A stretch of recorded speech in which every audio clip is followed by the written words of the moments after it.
What's up YouTube, Capital G here, DN Duel Commentary, playing Blackwings once again. Uploaded this video mainly for some of the critics of my last video.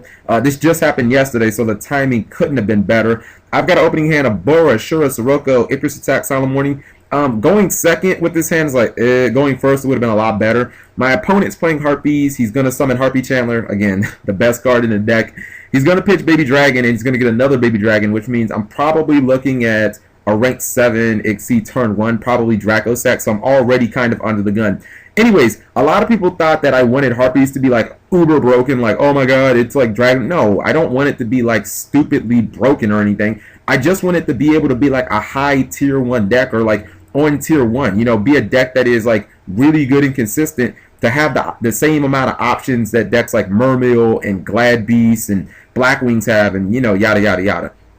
I just felt like, you know, Harpies have been around since what, like fucking Metal Raiders, and they're just getting good 10 years later. I mean, come on. They deserve better than garbage cards like Harpies Phoenix Formation that only work with like 1 or 2 cards in your deck. I mean, just seriously. Anyways, so I'm going to Duality for 2 Dualities and a Whirlwind. Obviously, I'm going to take the Whirlwind. Here's the problem. He has 3 cards in his back row plus Draco Sack. One of those cards has to be a bottomless or you know, an evac or something like that, maybe a Solemn Warning. So if I play the Whirlwind, I know my Bora is going to get bottomless or some shit like that, and then he's just going to blow up my Whirlwind, and I'm going to just lose. So what I figure is, I can summon Whirlwind, I can attack a token, do a little bit of damage, then I can potentially set my Icarus Attack, and I can get rid of his back row, then I can play the Whirlwind and actually have a chance. You know, because if I play Whirlwind turn 1, I'm going to lose this game automatically. So, as you can see, he had MST for Whirlwind anyway. So, the Whirlwind was not going to resolve no matter how you looked at it. Let's see what he's going to do. Again, the Draco Sack isn't the big problem here. Even though it does have protection, I'm going to have to work to kill it. The biggest problem is his back row. So, I'm going to Icarus Attack him, and I'm going to try and get rid of his back row. I'll let him keep the Draco Sack. The Whirlwind and shit can answer that. So, you know, I'm going after his back row, and let's see what he had. He had Phoenix Swing Wind Blast and Solemn Warning. So he had 2 more ways to get rid of my Bora, and then again he just would have popped the Black Whirlwind. So there was no way I was going to go Black Whirlwind, summon Bora or Shura or Sirocco into 3 back row. That's just not going to happen. If he didn't have Draco Sack, then I'd have done it. But now you see his field's open, and I can actually resolve this damn thing. So here's what I'm going to do. I'm going to go Whirlwind. I'm going to play Sirocco. I have Gale in hand. I'm probably looking for Bora here, because I've got to get rid of all those tokens and then actually be able to kill the Draco Sack. And here's the problem. He basically had the perfect counter to it. You know, knowing that I was going to have to special summon a whole bunch of monsters, but I was at least going to special summon once to get over his Draco Sack, you know, he basically had the perfect counter in Max C. So now I'm just in a really, really bad situation. I've got to attack, I have to attack a token, you know, it just was really shitty, because he can still blow up the Whirlwind. I mean, sure, I could have summoned Bora and Gale and all that stuff, but he would have drew a billion cards, and I wouldn't have had any way of stopping his follow-up plays. So it really wasn't worth it. In my opinion, I just have to let my monsters die, let the Whirlwind die, and just hope that, you know, maybe I can draw another Whirlwind, or I can draw something good. He's definitely at advantage, even though as far as card advantage, we're pretty much equal. So he's going to summon Harpies Queen. He's going to just pretty much attack for 19. He's ignoring my Whirlwind. Here's the problem, though. He still has a card in his back row, and I probably made a mistake here. Let's see. So he's going to, what's it called? He's going to, he's just going to pass. I summon my Shura, and of course it falls into a bottomless. I think I made a mistake here. I should have summoned Gale. I should have cut the Harpy Queen in half. I should have attacked the Harpy Queen, and then I should have set my Icarus Attack. And if he would have used the effect on, you know, Whirlwind or whatever, I could have just chained Icarus Attack, and I could have killed the token plus the Draco Sack. And at least I would have had, you know, at least I would have still had Shura and Bora in hand, and I mean, I would have had a better chance of fighting back in this duel. But as you can see, I went over aggressive. I was so reckless in trying to get my Whirlwind off that, you know, I summoned into an obvious trap, and I ended up losing the game because of it. Okay, so I lost game 1. We're going to go into siding. I'm obviously going to bring in MSTs because even though I didn't see Hunting Ground in Game 1, I know it's there. And that card is a problem. So I'm just going to side in MSTs. I really don't have much else to side. I mean, I guess I could side the skill drains in, but, you know, I didn't decide to do that. I probably should have in hindsight. Anyways, so I've got Double Blizzard, Sirocco, Book of Moon, Shura, and Solemn Warning. This is an awful hand. Like, anytime you open with Double Blizzard with Blackwings, you need to get your monster dead quickly. So he plays Pod Duality. He gets Thunder King Ryo. Next card is, I think that's Elegant Egotist, and then Harpies Baby Dragon. So the problem with this hand that I have is, number one, I can't use Sirocco turn 1 because he doesn't have a monster. Blizzard is just dead because I don't have anything in the graveyard, and I have 2 Blizzards. You know, so it's looking like a really bad hand, a really bad hand. Now I think he took Ryo from the Pod Duality, and he's gonna summon Ryo, and he's gonna try and threaten me with it, obviously. As you can see, I have the Book of Moon ready. The reason I didn't want to use Solemn Warning on the Ryo is because Harpy Chandler is a bitch. Like, that card is really good, and I want to have something for that. You know what I mean? Like, I want to have something where I can instantly answer Harpy Chandler. I don't have a Max C. I don't have any protection cards, and I feel like if I Book of Moon the Ryo, then, you know, he has to basically answer my attack. And even if he kills the Shura, then, you know, I can actually start using my Blizzards, you know. So I'm hoping that, like, maybe he'll Mirror Force the Shura or something. So as you can see, I'm not committing anything else to the board. I'm just going to attack.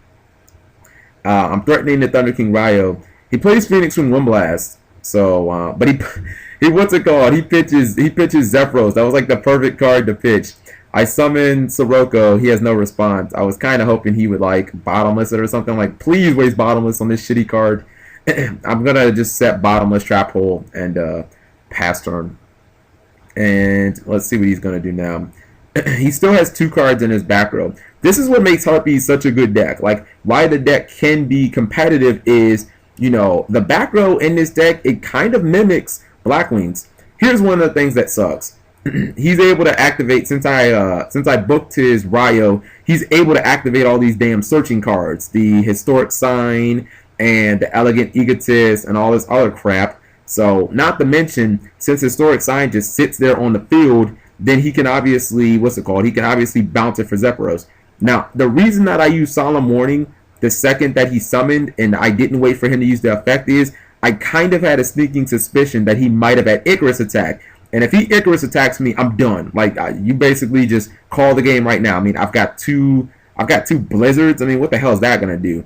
Anyways, he's gonna pay 400. He's gonna bounce his Historic Sign back to his hand, which is just a stupid broke play. And now I'm gonna Bottomless the Ryo simply because I don't want him to be able to just make an exceed and attack over my Sirocco. The thing about this and the situation that I'm still in is, if one of those cards is Icarus attack, he could still, like, light me up. So I can't summon anything right now until I get rid of the Zephyros. So obviously he just took that attack, and I don't really have any plays here. You know, I drew a Shura. I'm looking at my extra deck, and I'm trying to see if I make a level 8, you know, what can I accomplish? You know, Scrap Dragon was looking like a decent option. The problem is I don't have anything else to use it with. I don't have any back row or anything like that. So I kind of just have to pass turn. You know, I don't have any hand traps. And really nothing is going for me. Now, here's what I should have did. Right here, I just attack with Sirocco. I should have summoned Shura, and I should have tried to go as aggressive as possible. Because with my hand the way it is, I'm just giving him more time. And even if he torrentials me, then my Blizzards are actually live. So I should have tried to get my Blizzards as live as possible, you know, and maybe I could have ended up closing the game out right there because, you know, I would have actually had Shura plus Kalut for the extra 32, and now you can see it's going to bite me in the ass because he ended up playing Summoner Monk, dropping Historic Sign. He's probably going to get Harpy Chandler straight from his deck now, and since he discarded Harpy Sign, he's going to get a whole bunch of Harpy cards during the end phase, so I'm in a really bad spot. And that is a really good card in this deck. I didn't realize how good Summoner Monk actually is in this deck. Like, it's just like I said, the whole deck really revolves around Chandler. Like, that card is the reason why Harpies is so good. Now you can see he has a baby dragon on field. He has a baby dragon in the graveyard. I mean, this dude has a bunch of different XC plays right now, and none of them are are good on my side. This dude's just probably going to go the hell off.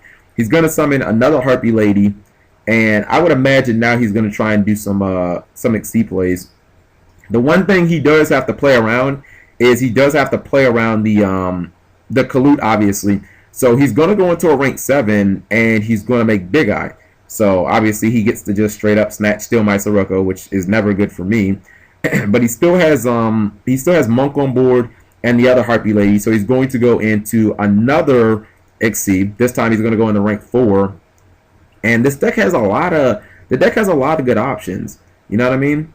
So I think I'm not sure what he's going to go into as far as rank 4s. Okay, that's what he does. He goes into Queen Dragon Jin, and this card is just this card is the nuts. Like, if you're playing against this deck and you don't get this card off the board really quickly, man, it just creates problems, because you just get to summon Harpy's Pet Dragon straight from the graveyard. You can get a Tempest if you run that, and if you leave it and you let it use its effect twice, okay, well, you know, your opponent's going to put another Draco Sack or a Big Eye on board, and you're just going to be even more screwed.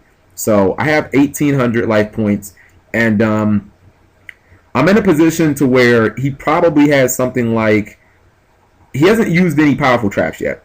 So he could easily have a Bottomless. He could easily have, you know, an Icarus attack. And what's even sicker is he can actually use Icarus attack because he took my damn Sirocco. So that's why I'm thinking that he took it, is because he wanted to be able to use Icarus attack. I drew a lure, which was like, it was great in this situation because I could actually get rid of these dead blizzards. The problem is, I don't really have any way to mount any offense. You know, as you can see, I'm going to summon Shura. He composes it, which again, I was like, wow, my Shura's actually going to get an attack off. I'm shocked. I'm shocked he didn't have a Bottomless or whatever. You know, his reactive cards, his traps, are just completely keeping me at bay right now. I mean, I don't really have any type of answers. That's how you beat Blackwings. You don't let them summon. if you let Blackwings summon, they can set up, you know, with Icarus, they can get their whirlwinds off. If you don't let them summon, you know, all the monsters basically require Blackwings to be on the field face up for you to be able to special summon. So, you know, they can't get the Boras and the Gales and stuff out of their hand, and then it becomes a much slower deck. So as you can see, I Mirror Forced them. I think what he was trying to do is he was trying to play around Mirror Force and Torrential Tribute, because if he would have played Queen Dragon Jin and he would have used her effect before the battle phase, and he would have went into Draco Sack or tried for that, then I could have torrented his entire field and he would have been in a bad position. So I think he played smart. He put the dragon in, he put the Queen Dragon in defense mode. He attacked. He took the damage that he could, knowing that I had to answer the attacks, otherwise I would have lost. You know, so this guy played this perfectly. And as you can see, he still has Draco Sack. He has Queen Dragon Jin, which, I mean, she served her purpose now, and he's got rid of everything that I have. Now the thing is, it sucks that I don't have 100 more life points because I would have been able to potentially kill him with a Kalut and a Kalut Bora attack. That's assuming that he lets that go. So at this point, the Power Duality and the Blizzard are both just completely awful. You know what I mean? They're just dead cards. I'm kind of just, my only plan right now is to just hope that his back rows are all bluffs. And of course, they're probably not. I mean, what's the point? I mean, what would be the sense in having 3 cards in your back row and they're all bluffs? This guy has to have something to answer what I'm going to do. Alright, so I'm hoping that maybe he'll like waste some type of removal on Shura. Even if he does, I still don't think I have a plan, because I can only do 3,100 right now. I'm hoping that I can do the 3,100 and then do Cowboy for game, and that maybe that somehow will just work, but I seriously doubt it anyway. Alright, so my Shura attack goes through. I'm looking for something. I've got Kalut and Gale. Those are my only options. I'm going to go for Gale. I'm going to put it in defense mode, which I really don't think that made that big of a difference. As you can see here, I'm going to attack for 17. I'm going to drop Kalut because, I mean, I don't really have any other options. The 2 cards in my hand are dead, so I pretty much have to go for game here. you know what I mean, and just hope that my opponent doesn't have an answer. If this was playing against Dragon Rulers, I am like 90% sure that this would work. I don't care usually when they have back rows, I just completely ignore them like they're not there, and I just do shit like this all the time. But against a deck that actually plays traps like, you know, a Fire Fist or a Constellar or a Bujin, you actually have to worry about them having answers like Fiendish Chain. I mean, that's probably the first time ever my Cowboy has been Fiendish Chain this format. Like, seriously. Cowboy has won me so many games. So as you can see now, I'm just in an awful situation. I've got 2 dead cards in my hand, and of course he has another Harpy Chandler. So now this guy's going to probably end up dropping yet another Draco Sack in addition to the Draco Sack he already has on the field. You know what I mean? It's just like, oh, jeez. I mean, or he could use like Master of Blades. It doesn't really matter at this point. You know, he can pretty much do whatever he wants and just kills me, or just kill me. But he activates Historic Sign. He's going to get Elegant Egotist. I didn't realize you could get it from the graveyard. That is really, really cool. He's going to play Elegant Egotist, and I think he's going to summon another Harpy Lady. I don't even think he's going to activate Chandler's effect. Yeah, okay, so he's summoning another Harpy Lady. And again, this is where the deck actually has a bunch of really good plays. You know, you just have to be able to find them. So he does activate Harpy Chandler effect. Let's see what he's going to pitch. He's going to pitch Harpy Queen, and he's going to probably get like a Baby Dragon or something like that. Or no, he gets a Harpy Queen in defense mode, which is fine because he can just use it to like XC or something like that. I mean, he knows that I don't have Max C, otherwise I'd have played it way beyond this point. So he plays Lightning Plover, and I was like, wow. Or excuse me, Lightning Chidori. Wait, I thought maybe it was called Lightning Plover at one point. Maybe that's the OCG name. So he's going to bounce Gale to the top of my deck, and then he's just going, I mean, now he can just attack for game. But anyways, you can see that Harpies have a bunch of plays. They have defensive plays, you know what I mean, that can keep dragons at bay. You know, they can use cards like Evac and Book of Moon and, you know what I mean, like the Phoenix Wing Windblasts and stuff like that. I feel like the deck is good. I just feel like cards like Harpies Phoenix Formation don't add anything to the deck. You know, I'm not sure if a lot of the good versions run Historic Party. You know, I'm not sure if that card is really that good, because if you're running just a control deck, I'm not really sure that you need it. So thank you guys for watching as always. I just kind of wanted to, you know, show Harpies in action and show that I'm not saying that the deck should be broke. I'm just saying that, I mean, if Konami's going to give the deck cards, like, give it some really good cards, you know what I mean? Thank you guys for watching as always, and take care.